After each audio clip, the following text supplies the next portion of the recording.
welcome to QuickCuppa, getting started with payroll. My name's Christine, I'm a customer experience representative. I have here Chris Grima, he's a customer experience lead from QuickBooks with KeyPay and payroll. So what we're gonna be doing today, we're just gonna be getting started with payroll. We're going to be turning on payroll, we're gonna be adding an employee, we're going to be setting up an automated clearinghouse, and finally adding those allowances and deductions. So first, what is the first step?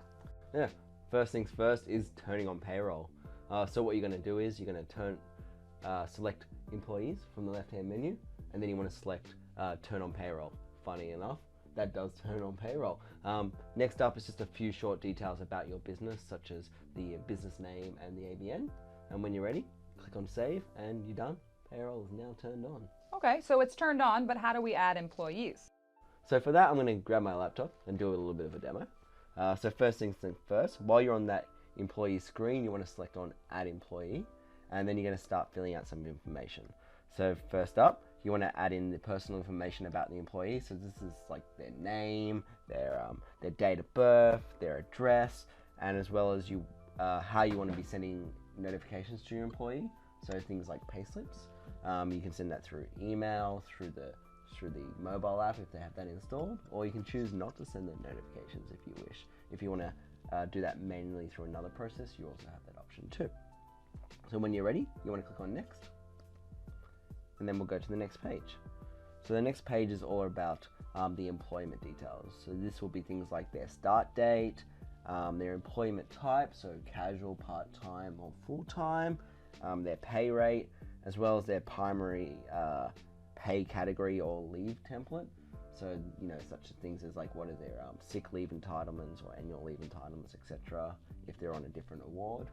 And then when you're ready, you can select next and go on to the next page, which is all about their banking and super details. So you're not forced to pay your employees through a bank account. Perhaps you're still paying them through cash or check. But if you are paying them through a bank account, you can add in their BSB and account details. That makes it really useful. So when you're, say, paying your employees later, downloading that ABA file from the pay run, you have those bank details to be able to then simply pay your employee directly from the ABA file.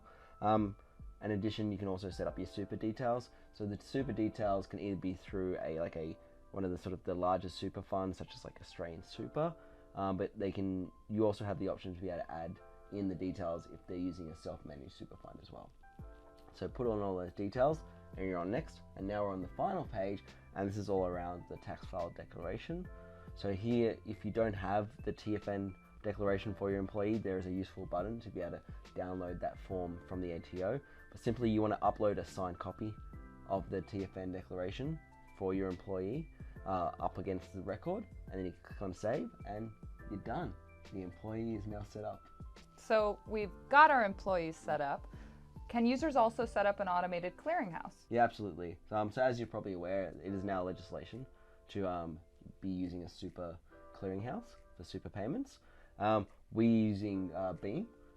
Basically, the process is very important and is a little bit detailed. So what I'm going to do for you is I'm going to provide a link to the instruction guide down below. Be sure to check it out. Okay, so payroll's on, our employees are added, and we're ready for super. What about allowances and deductions? How do we add those? Yeah. So first up, let's jump in with the deductions.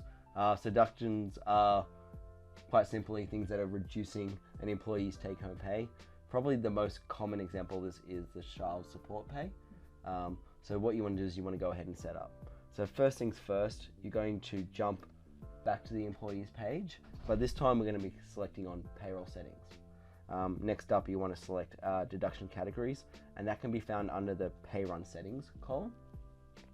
From within that page, you're going to see a green button called add. We want to select on that, and this is where you set up the details about the deductions, such as the name and the amount. And when you're ready, you can simply click on save, and your deduction is set up. So our deductions are set up, so what's the process for allowances? So allowances are almost the inverse. It's things that an employer is providing in addition to an employer's take-home pay. So this thing could be things such as you're giving them a fuel allowance or a meal allowance, or maybe you're contributing towards their mobile bill because they're using a personal mobile but they also use it for work, so you want to help out by paying off half the bill or something like that. You can also sort of add an allowance for that. So once again, we're on the employees page. Once again, we're clicking on the payroll settings, but this time we're selecting on pay categories. Once again, you can find that under pay run settings. From there, once again, you're going to see a button called add, and this is where you add details about the allowance. So this could be things like, whether it's a fixed amount, how much the amount is, and when you're ready, you click save, and there, your allowance is set up. And what's actually really useful is you can go back to the employee's details, and there you can actually add the allowance to the employee. So every time you do a pay run, that's automatically applied to that employee. We'll leave a detailed instructions in the link below to help you through that process. Awesome. So now we're set up. We've turned on payroll, we've added our employee, we've configured the super and the clearinghouse as well as allowances and deductions. Now, this is video 1 of 2, so we'll be tackling STP in the next one. If you have any questions about this video, there'll be some links below that you can refer to. All the reference material there is coming from our community page, but we'll see you in the next video. Thanks for watching QuickCuppa today. Bye.